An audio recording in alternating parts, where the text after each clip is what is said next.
Hello. Have you ever picked up an item and said to yourself, I might need this someday? Today, I'm going to show you the decluttering rule that helps my clients make faster decisions, reduce guilt, and finally clear the clutter without regret. Now, one of the biggest reasons people struggle with clutter isn't lack of storage, it's decisions. As a professional organizer, I've been seen people spend 20 minutes debating a single item. When I go to people's homes, they sit down and give me a story for every single item.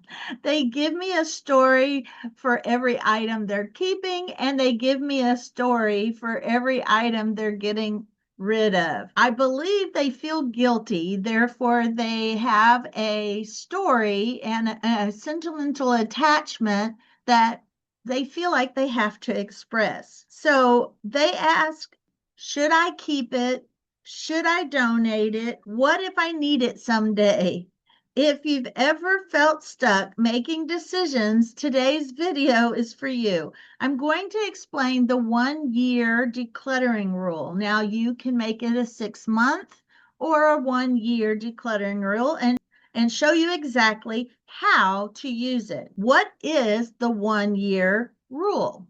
The basic idea is simple. You haven't used an item in the past year. It's worth evaluating whether you truly need to keep it. Notice I didn't say automatically get rid of it. I said evaluate it. This rule helps expose items we're sorting out of habit rather than purpose. Now, why does this rule work? A full year includes all seasons, most holidays, most activities, most life events. If something hasn't been used during an entire year, there's a good chance it isn't serving your current life. Now, here are some common items the rule works well for: clothing, shoes, kitchen gadgets, craft supplies, decor, duplicate household items, old hobby supplies, books you never read, exercise equipment, unused storage containers.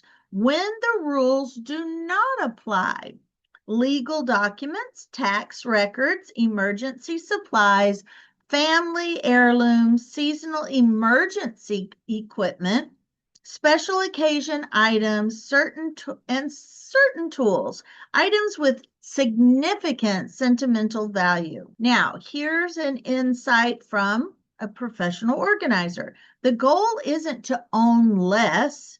The goal is to own what supports your life right now, day. Many people are storing things for a version of themselves that no longer either exist or will never exist. Maybe you used a scrapbook. Maybe you used to sew. Maybe you used to host large parties. It's okay to acknowledge that that season is no longer relevant, that it's changed. You no longer want to do those things. Now, the 4 decluttering questions. When you pick up an item, ask, how have I used this item in the last year? Would I buy this again if it were broken or lost? Does this support my current lifestyle now? If I needed it again, would I realistically go out and replace it immediately? These questions often reveal the answer.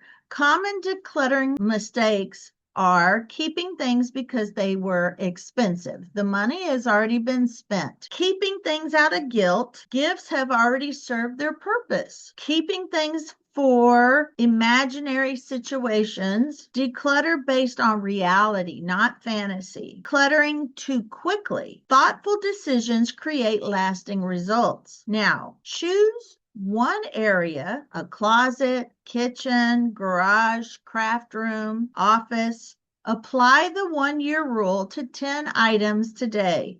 Or if you're decluttering a whole room, put the things that you don't use in a box. Put that in your garage. Now, you don't want to try to do everything, but you do need to start. The 1 year rule isn't about forcing you to get rid of everything. It's about helping you make thoughtful decisions because every item in your home should earn its place. Now, if this video helped you, subscribe to Fullerton's Professional Organizing channel, visit my website, Fullerton's Professional Organizing, and tell me in the comments, what is the hardest item category for you to declutter? All right, guys, I will see you on the next video. Thank you for watching.